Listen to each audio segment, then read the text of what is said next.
saban hari tugas mulu ya. Emang mahasiswa sampai kenyang gua.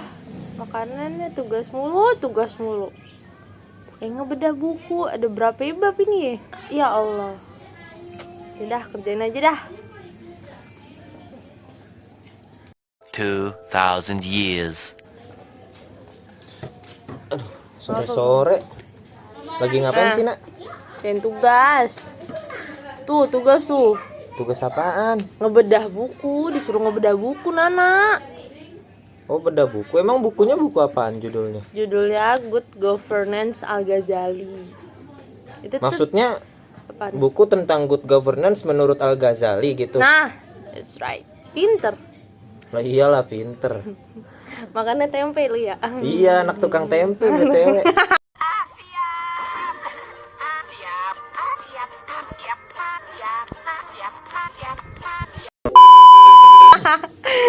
Nah, terus nih buku Ngapi-ngapi. pengarangnya siapa? Pengarangnya Kayaknya pengarangnya cakep banget. Tahu nggak tebak siapa? Siapa? Dosen Nana. Dosen agama namanya Pak Uut. serius Pak Uut. Serius, emang ngapain? Lah itu dosen abang juga. Lah, kita sama dosennya. Oh iya, kita kan sekelas. Ah, iya. Lupa. Ini ngebedah buku. Iya. Good governance. Ini dari lagi Nana ada baca-baca nih. Ini abang udah ngerjain. Oh gitu. Terus gimana menurut abang? Menurut abang nih buku bagus banget, Nak. Emang iya, cakep. Dari tadi Nana juga baca kayak cakep banget ini buku dah. Memang dari tadi baca? Baca. Apaan aja isinya kalau Nih, baca? kalau dibaca nih yang pertama, pokoknya itu buku ini tuh ngerangkup banyak hal. Dari mulai manusia, negara. Tuh kan kalau negara kan ada kepemerintahannya nih ya. Buset, ada politiknya kan. Politik kan jalan terus kan. Iya. Tuh, ada tuh apa namanya? Politik ada, etika politik, terus ada apa lagi? Yang tadi Nana bilang kepemerintahan, tentang negara tuh ada unsur-unsurnya gitu. Terus ada lagi kayak tentang gagasan tentang politik tuh. Ini yang kayak misalkan pendapat-pendapat tentang politik tuh ada nih, hukum-hukumnya ada. Terus kayak apa lagi? Bentar dulu. Apa tuh? Ini buku apa namanya? Tentang pandangannya Al-Ghazali semua ya? Iya. Wah, Al-Ghazali tuh imam terkenal, Nak. Emang iya? Iya, asal lu tahu mah. Asal Nana tahu Al-Ghazali itu imam terkenal dulu pada zamannya. Bagus nih kalau Pak Uut ngambil gagasan dari Imam Al-Ghazali buat dijadiin buku ini. Cakep banget orang kata Nanan baca kan, gila cakep banget ini, gila gitu. Tapi emang harus di yang penting-penting, makanya tadi tuh Nana tulis yang penting-penting. Oh, lagi nulis. Iya, biar di otak tuh nyampe gitu. Ya udah nih, coba Abang tes.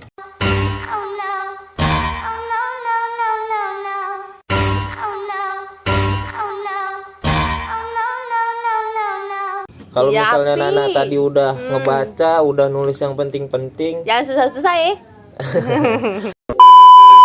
Abang mau nanya, tadi kan Nana tuh ngomong tuh kan, buku ini tuh isinya ada tentang kehidupan, ya kan? Nah, itu tentang apa sih? Nih, kehidupan yang pertama, menurut buku ini? Nih, yang pertama nih tentang manusia sendiri, dari awal dari akarnya ibaratnya nih ya. Nah, kalau misalkan menurut Al-Ghazali nih, ibaratnya kalau terbentuknya satu negara itu karena dilatar belakangi adanya kebutuhan bersama. Nah, tujuannya ini Bang, tujuannya itu buat kayak nerusin keturunan gitu demi keberlangsungan umat manusia gitu.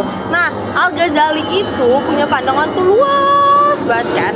Kayak dia tuh ngingetin bahwa negara itu suatu kewujudan dari asosiasi manusia yang lebih besar, dimana biar terciptanya tuh kayak ketentraman, kasih sayang gitu. Kesempurnaan lah jadinya intinya. Oh, jadi hidupnya. ini buku ngebahas dari yang paling kecil dulu. Kecil banget, ibaratnya baru dari nanti, kitanya dah. Iya, dari manusianya itu sendiri, kemudian manusia yang banyak menjadi negara. Nah, sebuah negara itu bakalan tercipta kalau ada kepemerintahannya gitu. Betul. Tapi kan kita harus mempelajari manusianya sendiri gitu loh. Karena nanti di sini ada bagian etika politik gitu. Jadi orang-orang yang memasuki dunia politik itu punya etika. Ngomong-ngomong nih Nak, tentang tuh? kepemerintahan. Kepemerintahan itu kan tujuannya satu ya kan, untuk mengelola negara. Betul. Terus? Nah, Kalau emang lu tadi udah baca, misalnya Nana nih udah baca bukunya Pak Uup ini yang judulnya Good Governance menurut Al-Ghazali, sistem kepemerintahan yang bagus tuh seperti apa sih? Nih pokoknya nih, ayo cakep aja kalau Al-Ghazali dah. Dia tuh nawarin satu sistem politik yang bisa nganterin umat manusia itu ke kebaikan bersama.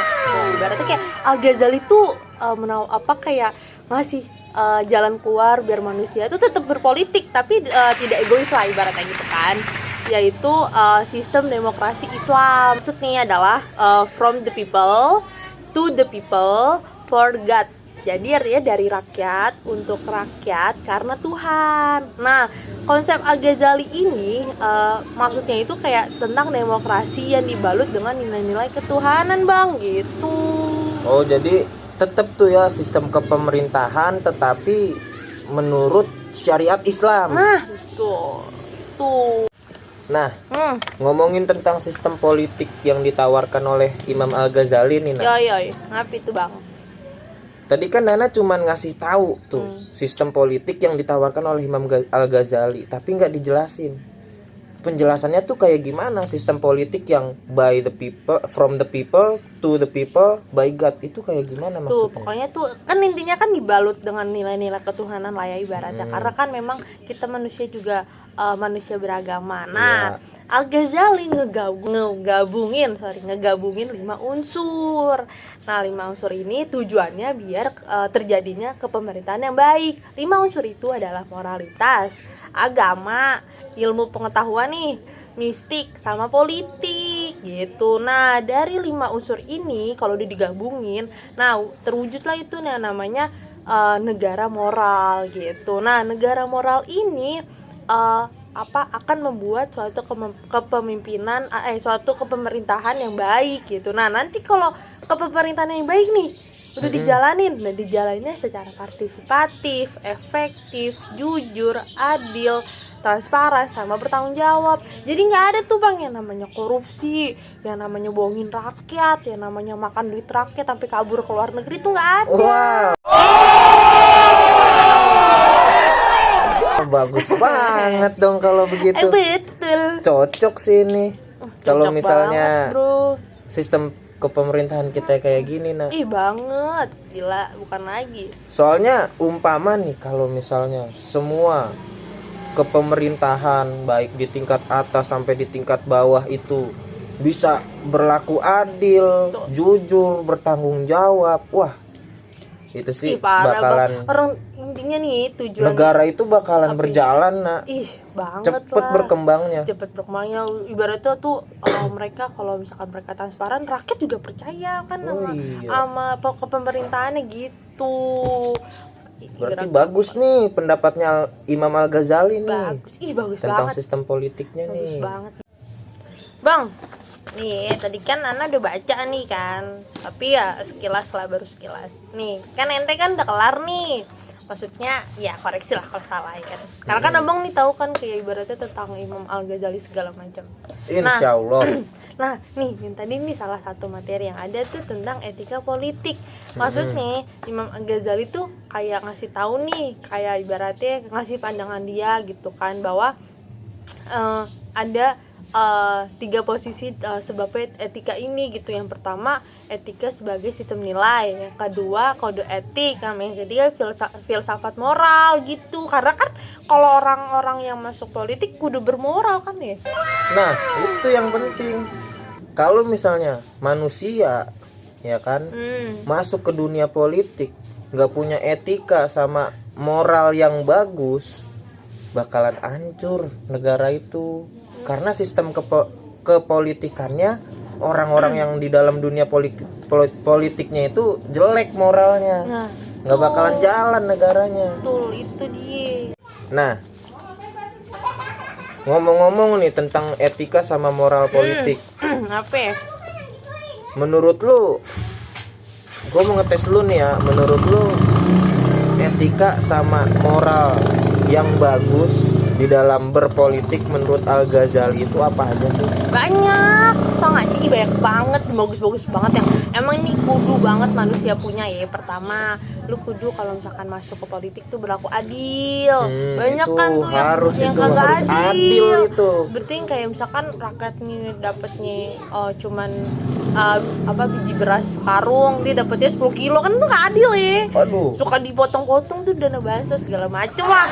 Nah yang kedua berperilaku jujur atau amanah, karena kan Allah, Imam Al-Ghazali atau segala macam kan emang nyuruh manusia buat amanah, buat jujur, karena kita hidup mah kudu jujur, bohong-bohong mah dosa. Nah, itu yang penting amanah juga tuh. Jadi adil, amanah. Karena terus, kalau misalnya pemimpin kita nggak amanah nih ya.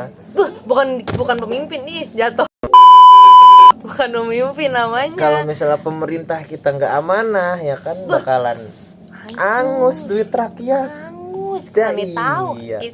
mulai jalan-jalan sama dia mah. Terus yang ketiga nih, lanjut. bertindak responsif. Ibaratnya nih misalkan rakyat demo nih kan, demo buruh gajinya dipotong, atau ibaratnya kayak pedagang kaki lima disingkirin gitu. Akhirnya kan demo dong pada pemerintahan ini anggota-anggotanya harus responsif. Apa ini dia nampung tuh, kudu nampung yang namanya pendapat aspirasi rakyat gitulah gitu. Makanya jadinya kira berjalan gitu, pemerintahannya. Jadi ketika rakyat mengeluh, pemerintah itu menampung. Tuh. Kemudian dicari gitu jalan keluarnya dari keluhan masyarakat ini gitu ya. Betul. Bagus itu sistem pemerintahan yang bagus. Belum kelar nih, ada lagi. Iya, masa? Ada lagi apa? Ada harus rendah hati dan tulus atau tawadu wal ikhlas, enggak? Itu tuh maksudnya rendah hati ya. Jangan sombong gitu kan, ibaratnya kan banyak tuh banyak parah dah, pagi gajinya gede-gede kan. Terus yang terakhir banget, lemah lembut kepada rakyat. Banyak kan yang masuk politik yang tahu nggak sih, yang problem-problem atau berita-berita yang kayak kasar gitulah ke rakyat. Yang kemarin itu yang ada mahasiswa demo. Nah itu tahu-tahu dibanting. Iya kan dibanting. Nggak boleh itu. Maksudnya ibaratnya dia salah satu yang menjalankan kepemerintahan gitulah ibaratnya. Harusnya nggak boleh bersikap kayak gitu. Harusnya yang bagus menurut Al-Ghazali itu lemah lembut pada rakyat, karena kan mahasiswa itu juga rakyat kita kan gitu.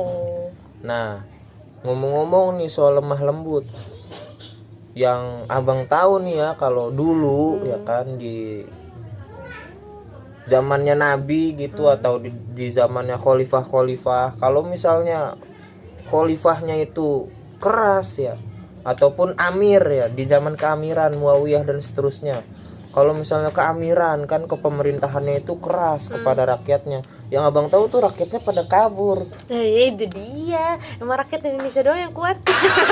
Nah terus gimana kalau pemerintah di sini tuh keras, lu mau kabur gak? Nana mau kabur gak? Pindah negara kalau ada duit.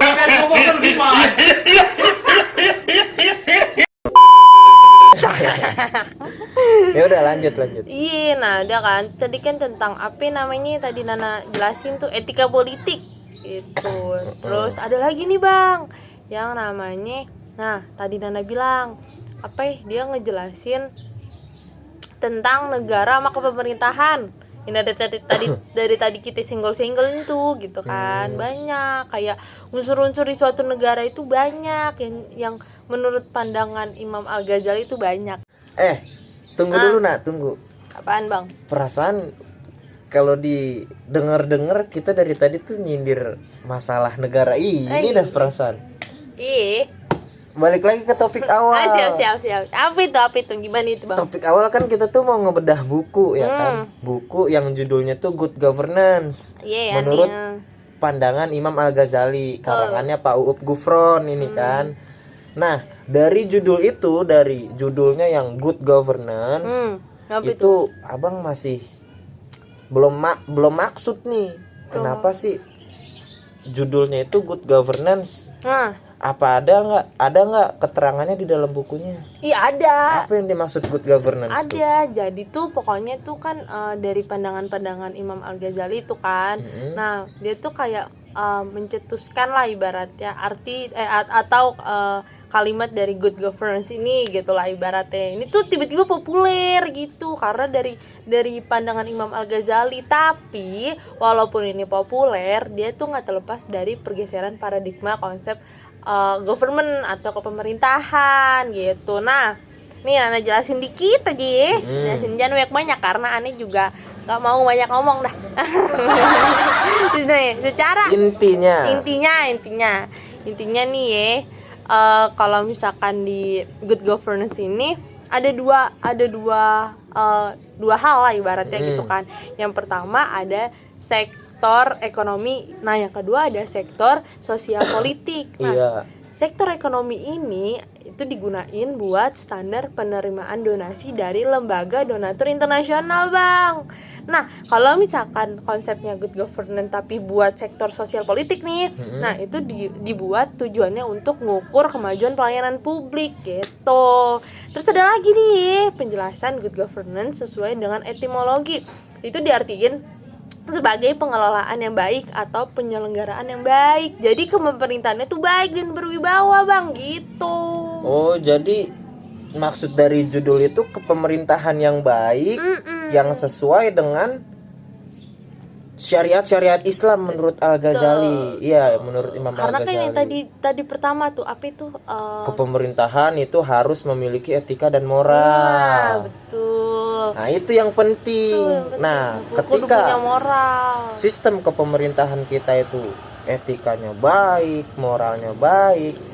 Terus yang tadi Nana bilang, yang tentang ekonomi sama apa tadi ngomongnya? Ekonomi sosial politik. Nah, itu semuanya baik. Bakalan maju itu negara lagi, Bang. Berkembang, rakyatnya makmur, pemimpinnya, pemerintahnya adil, ya kan.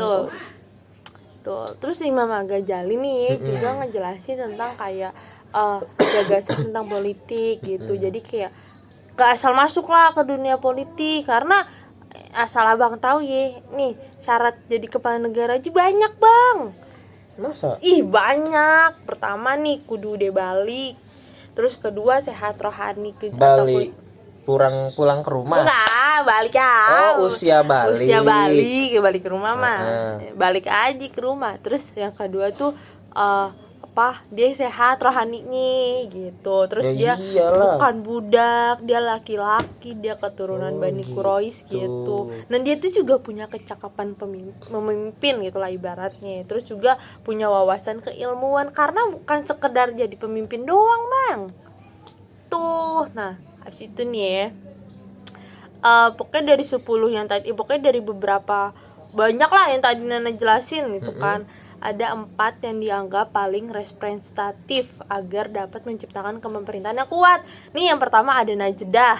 Yang kedua, Najdah itu apaan? Najdah itu dia punya kekuatan dan kewibawaan gitu. Jadi seorang pemimpin, pemerintah itu harus memiliki kekuatan dan kewibawaan. Iyalah, kalau enggak misalkan kalau enggak mah ya lemah dong di depan rakyat, nggak bisa memimpin negara. Nah yang kedua kifayah itu mampu menyelesaikan segala masalah atau kompeten dan profesional. Harus begitu, segala masalah harus karena gitu. Karena kan masalah negara banyak. Tuh. Terus yang kedua ada waro, yaitu bersih. Nah yang terakhir. Yang ketiga. Yang ketiga. Yang tadi Nana ngomong gimana? Kedua. Yang ketiga, lupa, maaf. Yang ketiga ada waro atau bersih gitu. Nah, bersihnya ini maksudnya bersih dari dosa, ibaratnya sikapnya baik. Terus ada waro, yaitu bersihnya itu bukan maksudnya mandi, maksudnya bersihnya tuh dia tuh punya moral, punya etika, terus dia menjauhkan diri dia dari dosa. Tuh, terus yang terakhir ilmu di sini artinya orang yang memiliki ilmu pengetahuan atau berwawasan luas, karena kan masa ibaratnya jadi pemimpin negara tidak punya wawasan. Itu harus banget. Betul. Tapi sekedar wawasan itu aja nggak cukup buat jadi kepala negara, tapi juga harus diseimbangi dengan ilmu yang berdasarkan syariat Islam. yang abang baca dari bukunya Pak Uup ini. Kayak yang tadi itu awalnya, etika dan moral. Di dalam sistem kepemerintahan tuh harus jujur, adil. Nah, itu kan semua dijelasin di dalam dijelasin. Ini orang pandangan buku Imam ini. Al-Ghazali cakep banget. Pak Uup tuh bikin buku cakep banget dah ibaratnya. Parah. Terus habis itu bagus sih emang. iya bagus banget. Nah, terus habis itu nah udah kan ibaratnya kayak nah terus juga Imam Al-Ghazali tuh di sini ngasih pandangan bahwa kalau pemilihan negara itu kalau kita milih negara nih kudu yang bener. Ibaratnya jangan cuman kayak kayak cuman ngangkat seorang pemimpin lah gitu, tapi juga kudu menjalankan yang namanya wajib syar'i. Nah gini sekarang Tapi dari tadi kan Nana udah jelasin panjang lebar nih kan tentang bukunya Pak Uup ini. dia sampai aus nih. Good Governance ya kan. Nah kebetulan aus kan. Nah kebetulan juga abang kayaknya udah tambah ngerti nih dari penjelasan Nana tentang bedah bukunya Pak Uup ini, Good Governance ini. Abang tambah ngerti nih. Makasih banget ya berarti penjelasannya nih. Nah BTW Gimana kan Nana pinter gak Nana? Pinter banget. Yang jelasin pinter, bukunya juga bagus, bagus materinya bagus, langsung ngambil pandangan imam besar pada zamannya, Imam Al-Ghazali. Parah, Pak Uup mah gila keren banget. Ya udah. Nah BTW kan tadi Nana aus kan katanya. Aus. Mau beli apa? Nah biar abang beliin. Gila cakep banget dah. Nah yang biasa. Oke, abang beliin dulu nih ya. Sip. Makasih banget nih penjelasannya. Oke, Abang mau ke bawah dulu, mau ke warung ya. Baik banget dah emang. Baik emang baik. Banget dah. Oke Yaudah deh ya. kalau gitu. Dadah. Abang cabut. Ya, Nana lanjut ya. Oke. Ingat beliin. Kalau makanan boleh dah. Bener dah Bang Dan. Tapi emang bener sih, maksudnya di buku ini juga cakep banget nih ya. Nana kasih tahu nih ya. Di buku ini juga ngejelasin tentang administrasi negara dari pandangannya B. Gius Peter. Dia tuh bilang kalau misalkan administrasi negara itu ada dua. Yang pertama administrasi negara sebagai proses penerapan, atau administrasi negara sebagai struktur pemerintahan dalam menerapkan aturan gitu. Nah, administrasi negara itu pertama ada lembaga negara, yang kedua ada peraturan perundang-undangan, terus yang ketiga ada partisipasi publik. Di lembaga negara, Al-Ghazali juga menekankan adanya lembaga eksekutif, legislatif, dan yudikatif gitu. Yang pertama itu kayak lembaga disebut majelis musyawarah, yang kedua dewan mahkamah, yang ketiga dewan menteri. Nah kalau di peraturan perundang-undangan ada hukum Tuhan, hukum moral, sama hukum negara gitu. Terus Imam Al-Ghazali juga ngasih tahu nih tentang birokrasi. Birokrasi itu kan sekelompok orang yang bekerja untuk administrasi negara dan pelayanan publik dalam sebuah negara gitu. Banyak ya nih. Terus ada lagi tuh pokoknya birokrasi itu menurut Imam Al-Ghazali tidak hanya terbatas sebagai bentuk tugas dan pekerjaan. Pokoknya lebih dari itu. Adanya birokrasi itu berfungsi agar adanya proses diskusi atau musyawarah antara atasan dan bawahan. Nah, menurut Imam Al-Ghazali juga birokrasi itu mengedepankan pelayanan kepada publik yang baik. Barometer pelayanan yang baik itu bisa tercipta apabila birokrasi tersebut memiliki keterbukaan atau transparansi, efektif, efisien, kesetaraan, dan berorientasi ke depan. Aduh, belet banget deh ini mulut ya. Maaf ya. Terus habis itu ada pelayanan publik segala macem lah pokoknya. Imam Al-Ghazali itu hebat banget dah pokoknya. Terus ada nih yang namanya etika kepemerintahan. Yang tadi kan kita juga bilang etika berpolitik. Nah sekarang pemerintahan. Yang pertama ada etika itu adalah ilmu tentang apa yang baik dan apa yang buruk. Kedua, kumpulan asas atau nilai yang berkenaan dengan akhlak. Nah yang terakhir ada nilai mengenai benar dan salah yang dianut suatu golongan gitu. Nah kalau secara etimologis Imam Al-Ghazali itu mencetuskan kata akhlak, bentuk dari jamak dari kata al-khuluq atau al-khulq ya, yang berarti tabiat, kebijaksanaan, keperwiraan, agama, dan kemarahan. Akhlak juga punya 4 syarat, Nah, jadi itu ibaratnya apa ya? Pokoknya orang-orang yang masuk ke dunia pemerintahan tuh punya akhlak. Jadi bukan hanya sekedar punya etika, tapi punya akhlak juga. Yaitu syaratnya yang pertama perbuatannya baik dan buruk.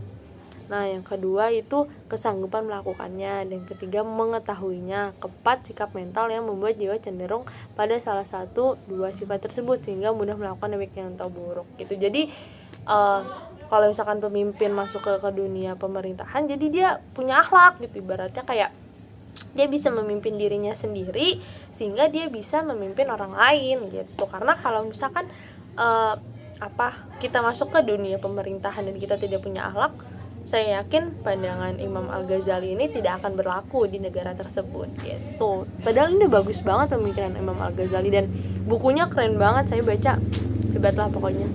Ya mungkin sekian dari saya, karena dari tadi juga saya jelaskan kepada Bang dan juga dan kepada yang nonton, mungkin ada salah-salah kata ataupun masih kurang jelas atau gimana. Mohon maaf apabila ada salah-salah kata. Saya Gisna Syifa Utami dari kelas R1I mengucapkan terima kasih yang telah menonton, dan sampai jumpa di video selanjutnya ataupun di penjelasan selanjutnya. Wassalamualaikum warahmatullahi wabarakatuh. Bye bye.